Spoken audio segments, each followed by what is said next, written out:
O Srimad Bhagavatam, O my only friend, my companion and my teacher, O my great wealth and deliverer, O my good fortune and bliss, I offer respectful obeisances unto you.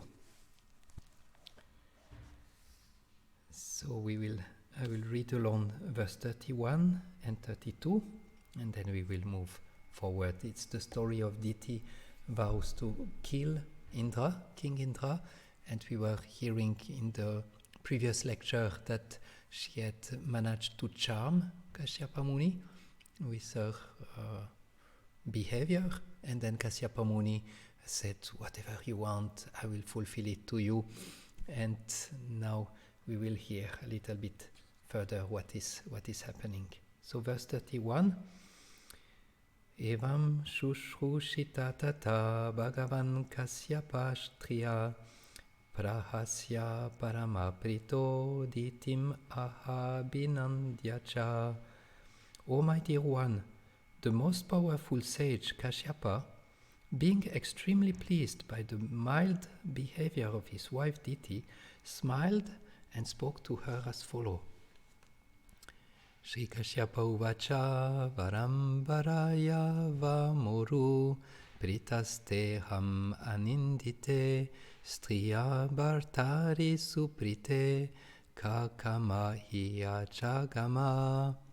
Kashyapa Muni said, O beautiful woman, O irreproachable lady, since I am very much pleased by your behavior, you may ask me for any benediction you want. If a husband is pleased, what desires are difficult for his wife to obtain, either in this world or in the next? And then that's the verse I was preparing for today, 33, 34. I go directly to the translation. A husband is the supreme demigod for a woman. The Supreme Personality of God at Lord Vasudeva, the husband of the Goddess of Fortune, is situated in everyone's heart and is worshipped through the various names and forms of the demigods by fruitive workers. Similarly, a husband represents the Lord as the object of worship for a woman. Purport. The Lord says in Bhagavad Gita, Yepyanya devata bhakta yayante shradayan vita tepimam eva kanteya yajanti avidi purvakam. Whatever a man may sacrifice to other gods, O son of Kunti, is really meant for me alone, but it is offered without true understanding. The demigods are various assistants who act like the hands and legs of the Supreme Personality of Godhead. One who is not in direct touch with the Supreme Lord and cannot conceive of the exalted position of the Lord is sometimes advised to worship the demigods as various parts of the Lord. If women who are usually very much attached to their husband worship their husband as a representative of Vasudeva, the woman benefit, just as Ajamil benefited by calling for Narayan his son.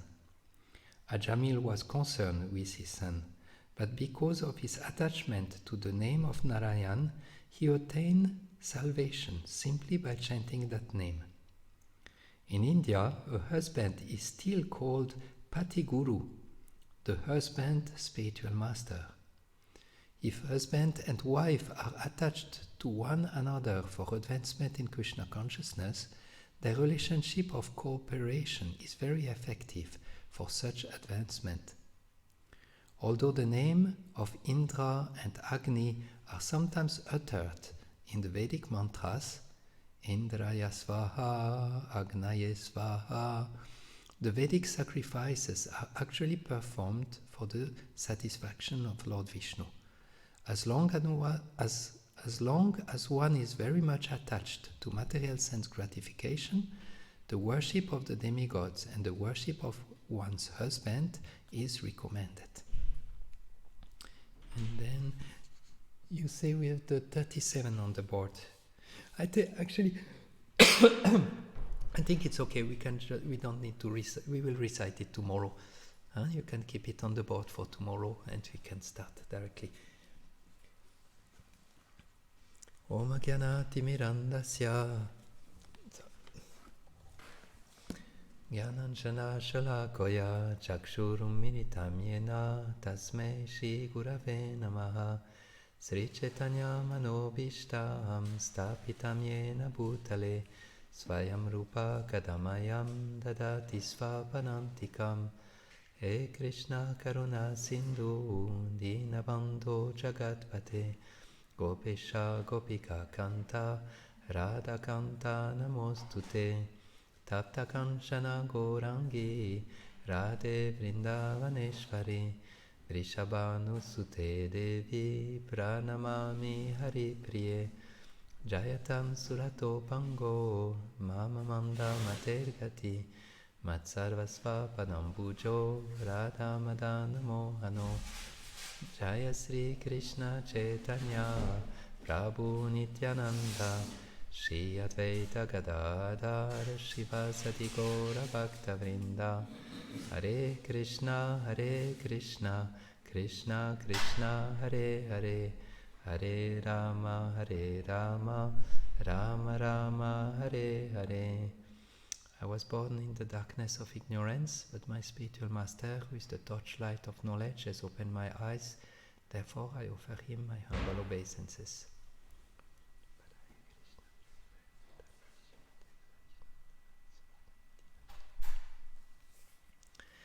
So here in this verse, Kasyapa Muni is speaking to his wife, and he's explaining that when a husband is pleased, he will fulfill all the desire of his wife. And he is also explaining that even though actually let's go a little bit carefully into the verse and study a little bit the verse, how it was, because sometimes when we just hear the verse read, we don't get sometimes everything. So a husband is the supreme demigod for a woman. The supreme personality of Godhead, Lord Vasudeva, the husband of the goddess of fortune, is situated in everyone's heart and worshipped through the various names and form of the demigod by fruitive workers. Yeah, that's a very long sentence. It's not easy to follow. So more or less, the Supreme Personality of Godhead, he is in the heart of all living entities, and he is worshipped through different forms of demigods. And then he said, in the same way, a husband represents the Lord as the object of worship for the woman. So as the demigod represents the Lord for fruitive workers, the husband represents the Lord for the woman. So we will try to speak a little bit on this topic today. Actually, for the man to represent God, he should be quite ideal. He should be quite good. Otherwise, he will never be accepted as God, at least in our Western tradition. And it's interesting, Prabhupada brings the last sentence of the purport.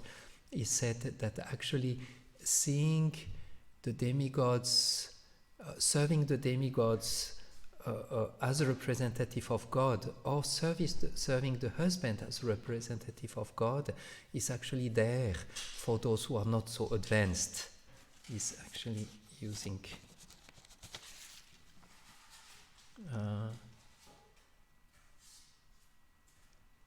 actually I have to look it here.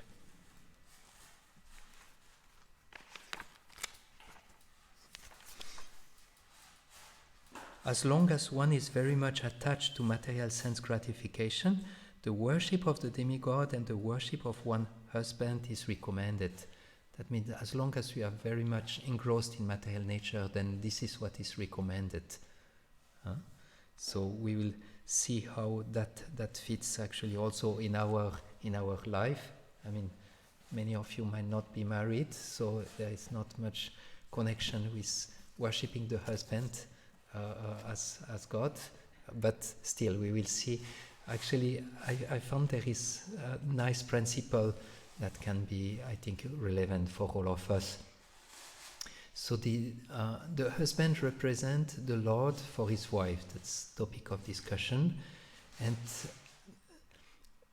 I thought of the audience that I have. I thought it might not be so relevant. So I decided to take it a little bit from the side, in the sense, but Vajanti, it will not work with this sound. Sorry. Today maybe you don't do any. Today maybe you just listen. Oh? Yeah? Okay, if it's 1 minute. Yeah? Hare Krishna, Krishna Krishna, Hare Hare, Hare Rama, Rama Rama. Just the time of a mantra. Very good, very good. So I thought actually to touch a little bit on the topic of responsibility, because the husband will never be accepted as worship as God if he's actually not a responsible husband. He will need to be a responsible husband to be actually respected, and worship is a little bit beyond, but at least respected as God. So we will see about the responsibility of a husband. We will see how we can develop more this responsibility feeling, or the spirit of being responsible, and now not anymore touching just for family life, husband, wife, but touching into our life in general. That I think might be a relevant topic. And then we will see of accepting responsibility for Krishna and his devotees. So that is accepting of responsibility is connected actually to Krishna and his devotees. So the responsibility of a husband. I was speaking recently with one devotee who is a husband, and he was telling me about how his vision of Grihastha life is really to provide everything the wife needs to work nicely, so that there is sufficient income, to have a car, to have the minimum things that the family need. So this is one of the responsibility for a husband, to provide all what is needed for the family life. But it's not actually enough. That's good, but one also needs to provide from the spiritual point of view. One needs also to be inspiring, to be a good example, and to be able to provide the spiritual counsel that actually the wife also need. I remember when I got married, one friend of me told me, if you want your marriage to work, make sure your wife is always satisfied. When your wife is satisfied, it will work nicely. If she's unsatisfied, it will be war, and it will not work out. Therefore, the husband also needs to check the needs of the wife and see that the needs are properly fulfilled. And the main root of all the need is actually our spiritual well-being. When the husband and the wife are spiritually charged or spiritually happy, then actually most of the problem that might appear are already they are just small things. They are easy actually to remove when there is this spiritual strength. And it is said that actually the husband, like the spiritual Prabhupada bring this Pati Guru, that even in India nowadays it's called like this Pati Guru. That means the husband who is the guru. And it is said that the husband has also the responsibility to bring all the members of his family back home, back to Godhead, which is quite of a responsibility, and touch very much into this aspect of helping the member of the family to be Krishna conscious. So that's a little bit about responsibility of the husband. It's interesting that it was written in the purport that, like we worship the Guru as a representative of God, the Guru Pati is also worshipped as the representative of God. So it's a little bit similar. Huh? We see the guru as representative of God, and one can see actually the husband when he has the proper quality also as the guru or as the representative of God. But that means he needs to be really in a high platform. One cannot accept a guru who is not so Krishna conscious. One cannot accept him as guru if he is not so Krishna conscious. That means the husband needs to be actually very fixed up and very clear in his own practice, in his own vision of life, to be able to give that to all the family members. And we hear also in Vedic tradition that even the king is seen as the representative of God. So that's also like a very big position for one who is actually in leadership position, like the king. And there is a story in Chaitanya Charitamrita that was the brother of Ramananda Roy. Gopinath Patanayaka was his name. And he was actually collecting taxes for the king. And at that time, they will collect tax and they will give a part of those tax back to the king, and they could keep a part for their salary. A part was allocated, but he was keeping more that was allocated and was giving less to the king. So this became visible for other members of the management of the king, and they reported that to the king. And the person who was reporting that was very envious to Gopinath Patanayaka because he was getting more money than it was needed. So he went to King Prataparudra, who was actually a very Krishna conscious king, and he said, yeah, see, your Gopinath Patanayaka is not is keeping more money and it's not proper. So the king said, okay, you take care of him, you get some punishment or some ways, and I give you permission, you just manage the thing. So this minister say, okay, then it will be death penalty. We will tell he need to be killed for his offense. And when the Vaishnava heard about that, they all felt, my God, he's a devotee, he's the brother of Ramananda Roy. We cannot allow him to be killed like this. It's not. So they all went to Chaitanya Mahaprabhu because they know Prataparudra, the king, is following Chaitanya Mahaprabhu.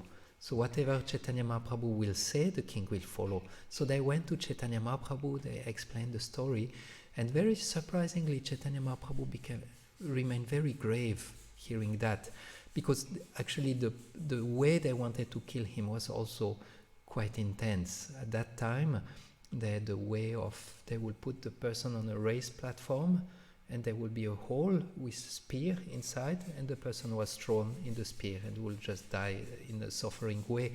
So they went to Chaitanya Mahaprabhu and they said, we cannot do that, we cannot allow that to happen to Gopinath Patanayaka. And Chaitanya Mahaprabhu remained very, very grave. And he said, see, this king is the representative of God. All what this king has is actually belonging to God. He is a Krishna conscious king. He is doing everything on the behalf of God. So what Gopinath Patanayaka is doing is actually stealing from God directly, and I will not intervene for any change in the decisions. So that was quite stunning for all the associates. And then Gopinath Patanayaka was put on the raised platform, and it was just few minutes before he was being thrown that King Prataparudra heard what was happening, and he said, come on, I mean, I gave in the hands of my minister to arrange for punishment, but that's much beyond. I mean, I did not thought he would choose such a punishment for this devotee, so he just came and just stopped the things just few minutes before he was put it in. And then Chaitanya Mahaprabhu, when he heard that, he smiled and he said, Jagannath was protecting him. And I mean, Chaitanya Mahaprabhu is God. He knew already before what would happen after, and most probably also from inside of the heart, he made that everything went the way it went. But he wanted to show the example of how we should see actually the king as a representative of God, especially if he is Krishna conscious, and the same with the husband.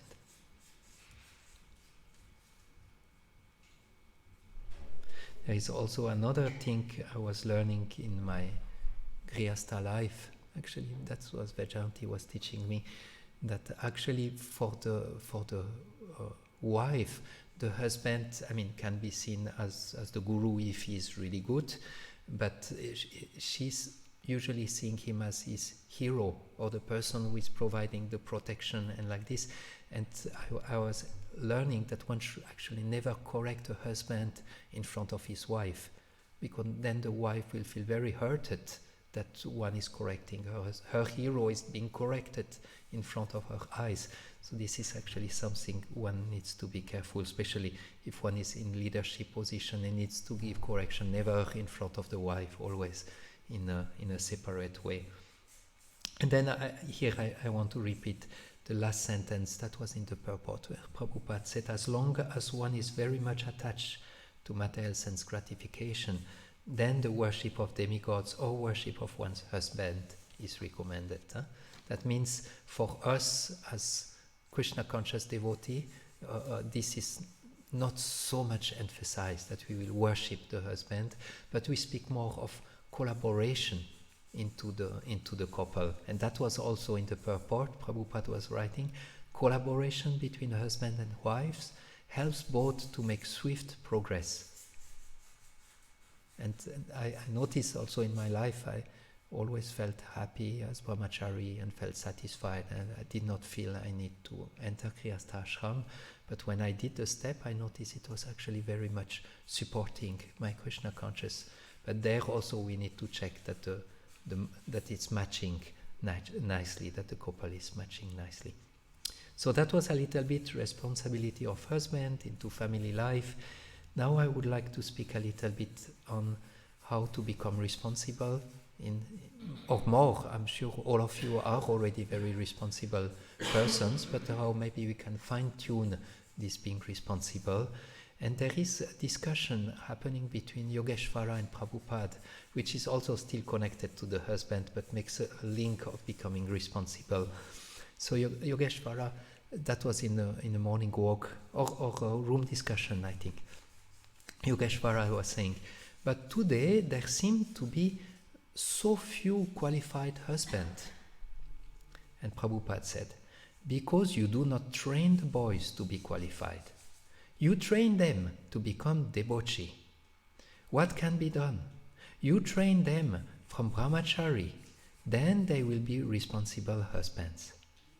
Both the girls and the boys should be trained up. Then they will be responsible husband and wife and live peacefully. In their young days, if you give them freedom, they will be spoiled. What can be done? Young, youthful days, if you give them full freedom, they will be misguided and spoiled. So this is actually very interesting, because in our society, getting training is not something that is so much pleasing to the ego. Usually we don't like so much to be trained, or when we are corrected and like this we feel, oh, let me run away. It's the ego is challenged, and there is like, it's not an easy thing to do. But here Prabhupada brings this point, actually this needs training, that we all actually need training, and therefore we have those ashram of going through brahmacharini ashram to actually get some training, because then after that we can actually be nicely responsible and take nicely care of our life, which extend in all area of our life. Actually this becoming responsible will be beneficial later in our job, in relationship with other people, in our service, everywhere. Actually this learning to be responsible will be such an help into our life. Therefore this training in the ashram is actually very, very beneficial and very, very important. I always remember when I was temple president, Vishwadev was telling me, who has quite experience in management, he was saying, if you want your devotee to grow, give them responsibility. Because when you have responsibility, then you naturally grow. You naturally need to stand by the responsibility that you have, and you need to actually think deeply. And I notice sometimes we might be stagnating in our spiritual life, and sometimes it's caused because we don't have a proper vision. We don't have a proper vision of what we do, where we go, why I'm doing my spiritual practice, and like this. And when we have vision of what we do, then it's actually much more easy to take responsibility, because there is an aim, there is a clear aim into what we are doing, and then we can actually much easily take responsibility and get some eagerness or some excitement to fulfill the responsibility that we have or that we take. So this topic of responsibility extends everywhere in our life. It can extend to responsibility into our varna. Are we more Shudra? Are we more Vaishya? Are we more, what are our qualities, and how much do we take responsibility in fulfilling them? Okay, we are not any one of them, we are Vaishnava, we are pure soul, but we are still in this material world and still conditioned to some extent. So there is also, one can take responsibility according to our conditionment, where we are, how I'm doing, and all those different varnas, they have different responsibility that needs to be fulfilled. So we can also check, okay, how I am in fulfilling them. Also in ashram, if you are as brahmachari or grihastha, how I am fulfilling the responsibility of those, or am I rightly, if we feel all those responsibilities are much too beyond, maybe I'm not properly situated in the ashram in which I am. I mean, I just bring those things. Many of you have nothing much to do with exactly what I'm saying, but the point is actually be aware of what is your position in this world, and check what are the responsibility. The scripture gives us that, and check if you are actually nicely aligned to the position you are in this world. And what is often the counterpart of responsibilities, sometimes, it can be connected to laziness, or sometimes we have this feeling like, I will be happy if I am negligent. I don't want to be too much thinking of how to do things right or not. Just get the things done, and then I have my free time for myself. And that's actually like some type of laziness. I don't know how we call laziness. Is something like being overly casual with what we are supposed to do in this world. And that's actually something we want to work a little bit on. Or maybe sometimes it's also being in the comfort zone. We are in the comfort zone and we are happy there, and why should I do better, or why should I do nice? I just do the things, the minimum that I can do. And I remember once when I was serving my spiritual master, a disciple of Maharaj wanted to make a CD of his songs, and Maharaj had recorded a CD here, everything was been done, and it was just few weeks before his Vyasa Puja, and we wanted the CD to be ready for his Vyasa Puja so that it could be distributed. And in our team, the servants of Maharaj, one was taking care of the design, and the one who was doing the design, who was doing it practically, had made a mistake of 2 millimeters into the design, into the back. Just the things was 2 or 3 millimeters, not in the center. So we were starting to drive. We were going for a tour who will end here for the Vyasa Puja, and these devotees say, "Oh," Maharaj says, "So how is it going for this CD? Will it be all right? Will it work?" And the devotees said, "Oh, I'm not sure. We still have a little problem in the design, but the one who did it might feel, come on, for 2-3 millimeters, it's good like this. Let's just be printed like this." And then Maharaj, when he heard this comment, he said, yeah. He said, it's just so common nowadays that we don't want to go to the detail. We feel like, oh, if I want to make things very nice, it will be a trouble for me. And I don't want trouble. I want the things I want my free time. Don't give me troubles. And so Maharaj was saying, actually, this is not Krishna conscious. He was saying, we think we will be happy by avoiding troubles, but actually we will not be happy if we don't go through those troubles, making it nice for Krishna and his devotees. And therefore, we go now in the last point, in actually accepting responsibility, but also for Krishna, also for the service, also for the Vaishnavas that are around us. And this is actually, I mean, like I say, it needs to be connected to the vision.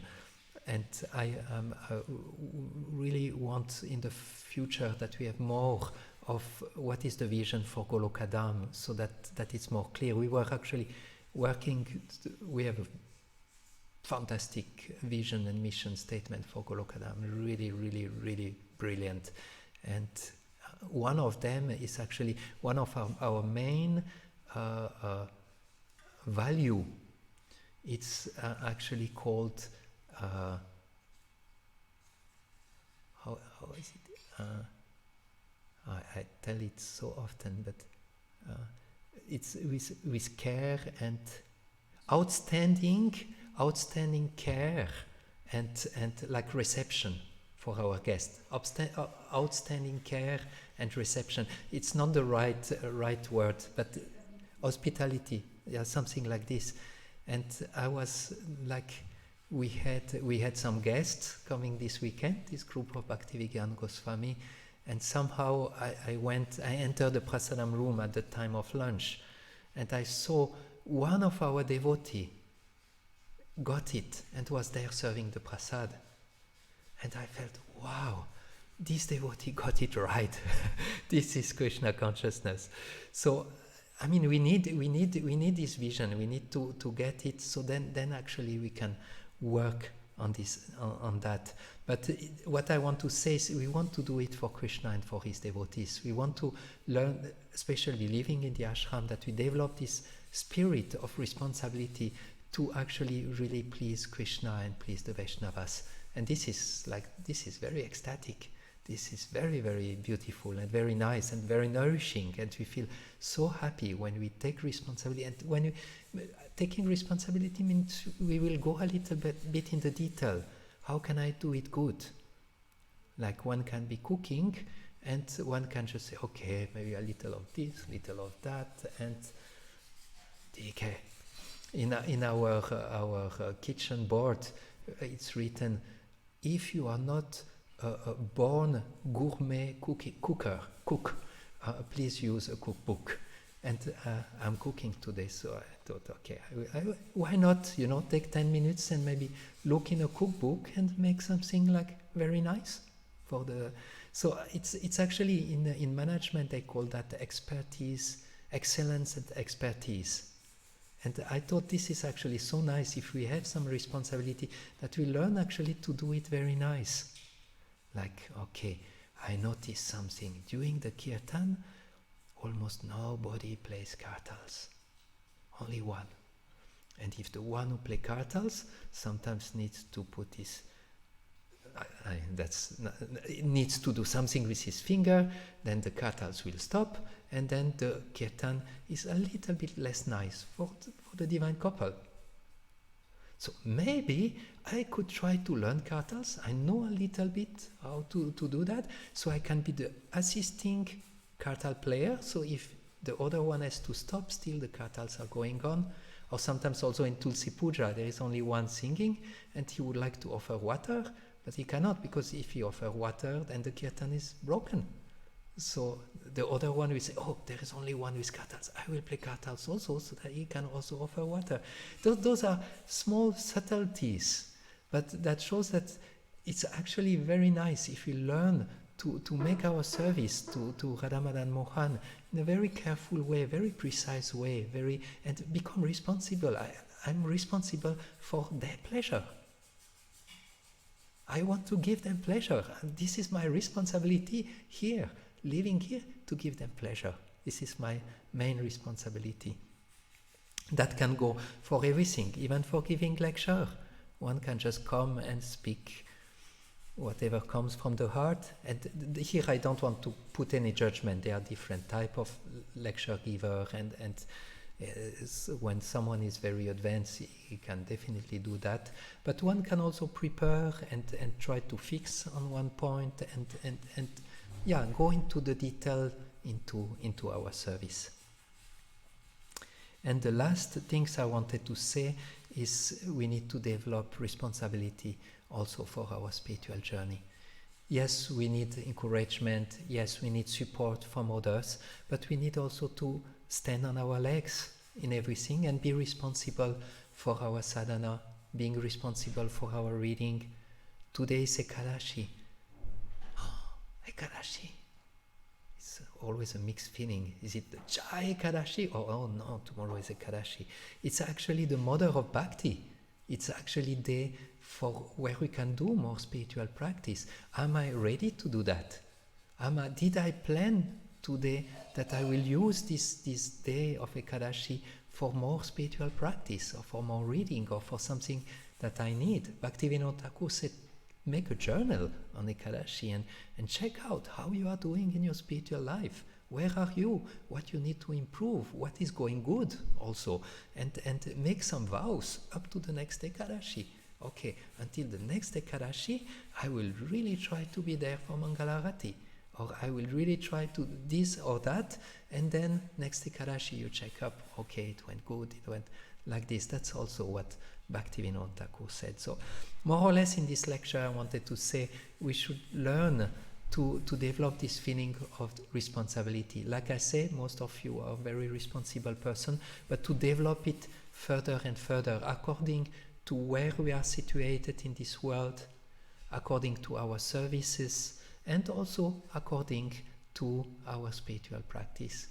Because I see sometimes also, okay, I'm on the schedule for this service, but not really needed. I can skip it. For maybe the other one is 2 days later, and maybe we'll do it, and like this. So actually, to run a temple, we need everyone actually to be very, very responsible in their service. And one will feel happy if one tries to just neglect that. Oh, no, I will just do something else. If we don't fulfill our responsibility, no way to be happy, especially in Krishna consciousness, especially when it's seva, is our service for Krishna and the devotees. So I like to end this lecture today by saying a little bit about Krishna and how Krishna also takes responsibilities. Did you know Krishna takes responsibilities? Anyone can guess what responsibility Krishna is taking?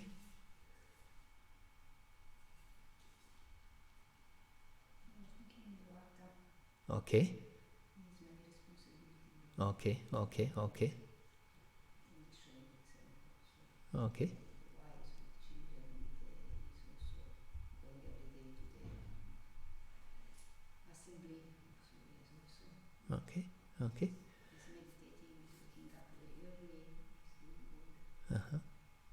Okay. Anyone else? It was mentioned, I don't know here, but with cows. Mm-hmm. He grow up at a certain age, he need to take care of cows. Yeah. And that's something that Krishna is doing every day, going out with the cows. And it is described that it's when Krishna is going out with the cows, it's a very mixed feeling in Vrindavan.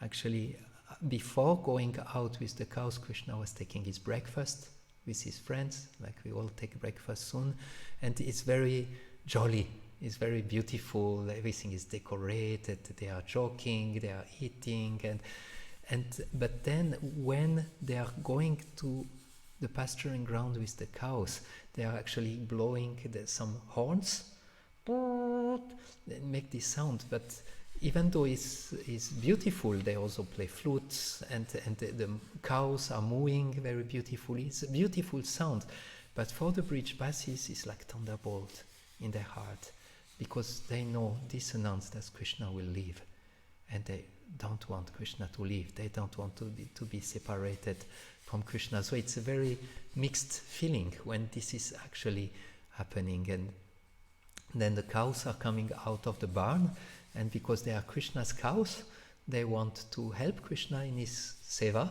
so they all align, they put themselves in row naturally, and then they start walking, and the boys are very, very enthusiastic. They are so eager. Now they go to the forest, they sing Krishna and Balaram's praise, and then slowly they start to walk. And when they start to walk, the birds are coming and they are dropping flower petals on Krishna and Balaram, and the boys, they are worshipping Krishna and Balaram with flower petals.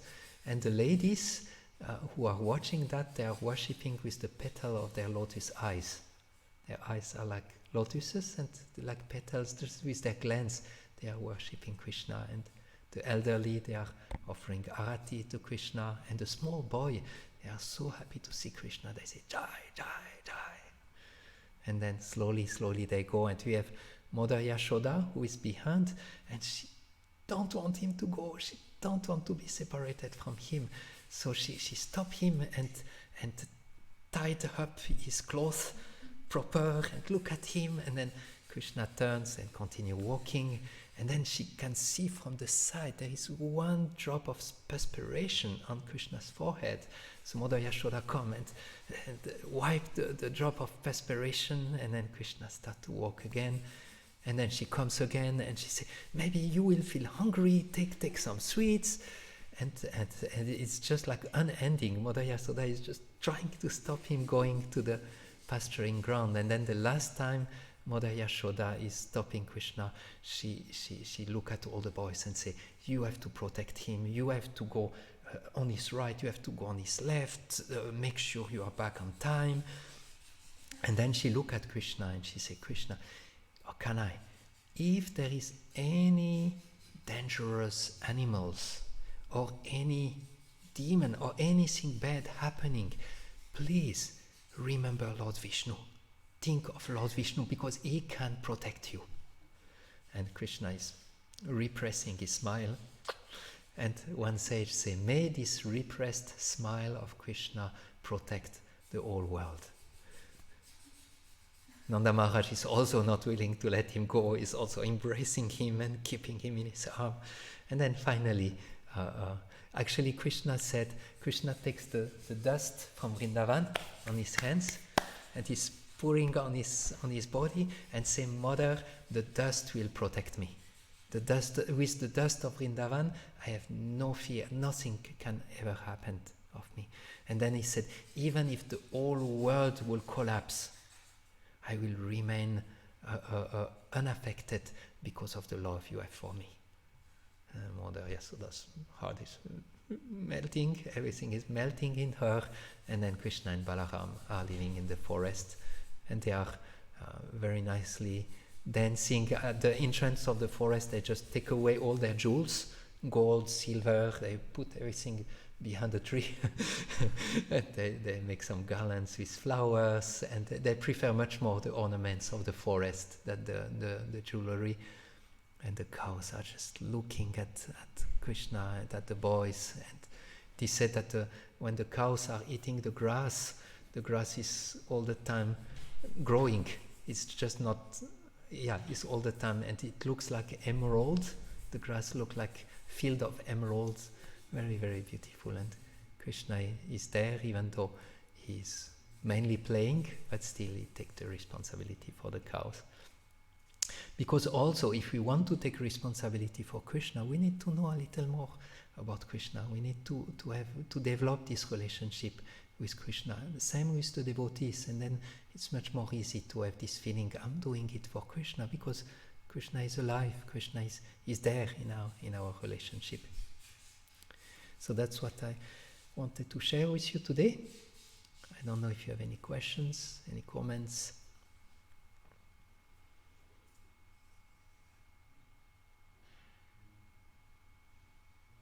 Yeah. I was thinking that, like you were saying about the dates, and I think Mr. Maharaj makes this point that love means because we want to develop this. Can you speak louder, please? We want to develop love, and he was saying the meaning of love is attention and details. So even to develop love, if you are not but by putting attention if one has love, natural is doing that. Mm-hmm. So I think also the opposite, if you develop, we learn to be careful and on details and attentive, that will help also to, Krishna will reciprocate. Thank you. Thank you, very nice. Everyone understood what Vajanti said? Yeah? Love is developing with care and detail, attention and detail. Yeah, very beautiful. Okay, then wish you a wonderful day. Garantara Srimad Bhagavatam ki jai, Srila Prabhupada ki jai.